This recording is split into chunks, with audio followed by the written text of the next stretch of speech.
Now, so far, we've been assuming that the transport of the future looks very much like the transport of today, only decarbonised. So you'd still own a car, drive it around, go on holidays in a plane, get your goods delivered by ship, and so on. But that might be a bad assumption.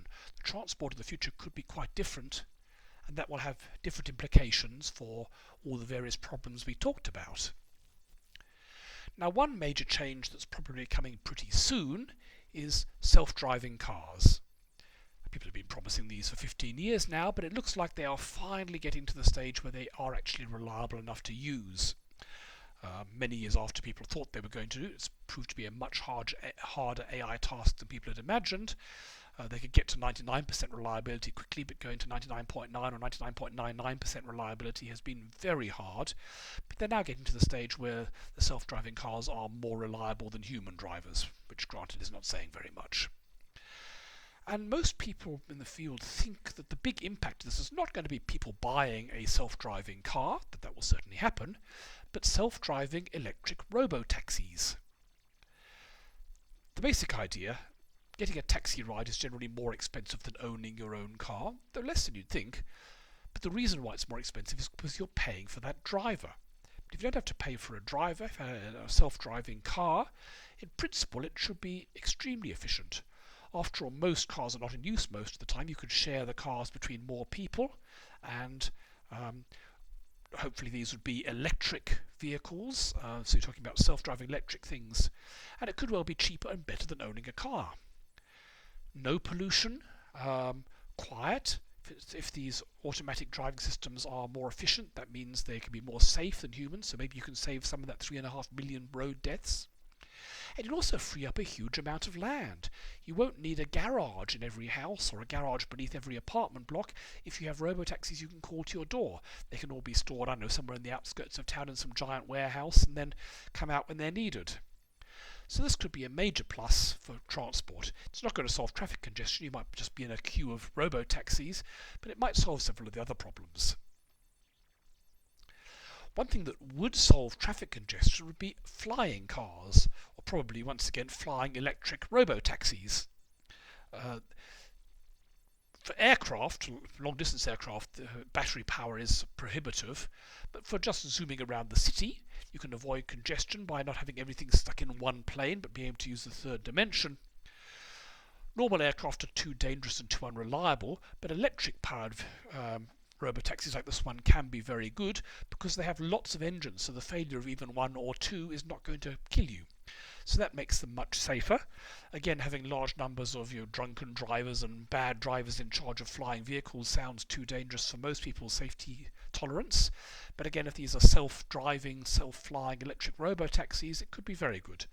They're definitely going to be more expensive than driving on the ground, but this could solve congestion. However, you do have to worry about the safety, and to my mind the biggest worry is the noise. The constant buzzing of vast numbers of these things going overhead could be truly awful. For longer distance transport, one suggestion is that rockets might take over from airliners. This is a promotional video from SpaceX.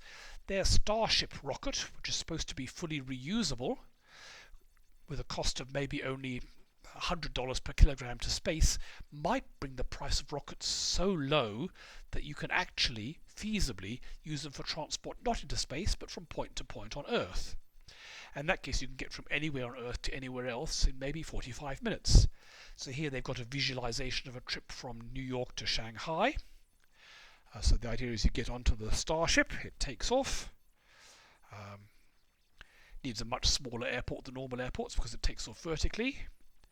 As usual with Starship, the first stage is ejected and flies back to land to be reused. The top stage goes into a temporary low Earth orbit,